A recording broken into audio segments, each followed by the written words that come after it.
Hello everyone. तो बेटा हम पढ़ रहे हैं ह्यूमन रिप्रोडक्शन और आज की वीडियो में हम पढ़ने वाले हैं मेल एसेसरी ग्लैंड्स के बारे में। तो बेटा एसेसरी ग्लैंड्स मेल्स में कुछ सिक्रीशंस रिलीज करते हैं जो कि बनाता है सेमिनल प्लाज्मा, जिसमें फ्रक्टोज, कैल्शियम और एंजाइम्स प्रेजेंट होती हैं। Clear?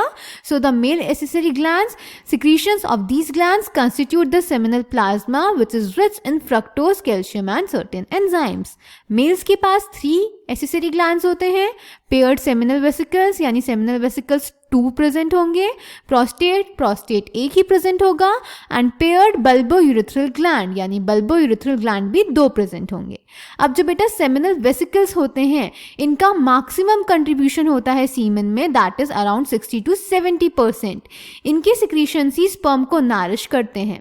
ये फ्रक्टोज रिलीज करते हैं, आइनोसिटॉल रिलीज करते हैं और फाइब्रिनोजन रिलीज करते हैं। फाइब्रिनोजन आपने 11th क्लास में भी पढ़ा होगा इस एंजाइम के बारे में। ये क्लॉटिंग एंजाइम है, तो ये सीमेन को क्लॉट कर देती है। क्लियर? देन प्रोस्टेट जो सिक्रीशंस रिलीज करता है वो एल्कलाइन होते हैं, नेचर में एल्कलाइन होते हैं। अब याद करो हमने पढ़ा था कि जो यूरेथ्रा होता है ये यूरिनोजेनाइटल डक्ट है, यानी इसमें यूरिन भी फ्लो करेगा और स्पर्म भी। यूरिन तो एसिडिक होता है और एसिडिक मीडियम में स्पर्म्स को हार्म हो सकता है, तो प्रोस्टेट के जो एल्कलाइन सिक्रीशंस होते हैं वो यूरिन के एसिडिक इफेक्ट को न्यूट्रलाइज करते हैं। So alkaline secretions to neutralise effect of urine. Clear? Calcium release करता है, सिट्रेट रिलीज करता है और फाइब्रिनोलाइसिस सिक्रीट करता है।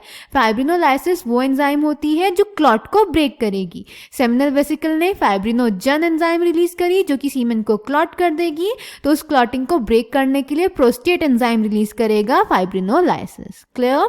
देन पेयर्ड बल्बोयूरेथ्रल ग्लैंड की बात करते हैं। इनके सिक्रीशंस भी एल्कलाइन होते हैं, तो ये भी न्यूट्रलाइजेशन में हेल्प करते हैं। ऑल्सो इनके सिक्रीशंस पीनस के लुब्रिकेशन में हेल्प करते हैं। Clear?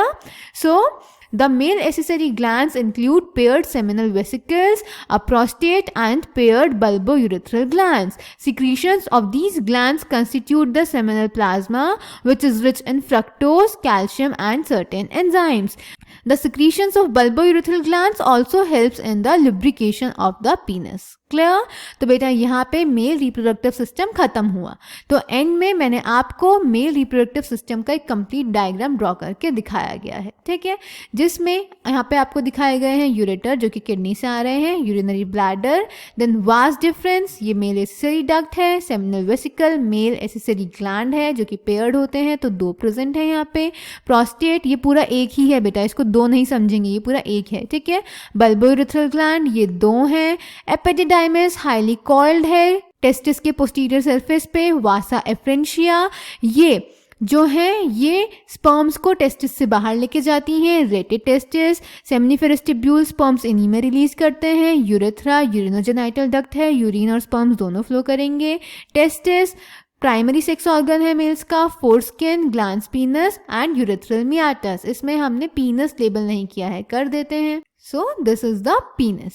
ठीक है, तो ये है बेटा male reproductive system. Next video में हम स्टार्ट करेंगे फीमेल रिप्रोडक्टिव सिस्टम। ठीक है, तब तक इतने पोर्शन को आप अच्छे से समझ के याद करके नोट्स बनाएंगे अपनी लैंग्वेज में, और जो भी डाउट्स होंगे वो कमेंट सेक्शन में पूछ लेंगे। Thank you.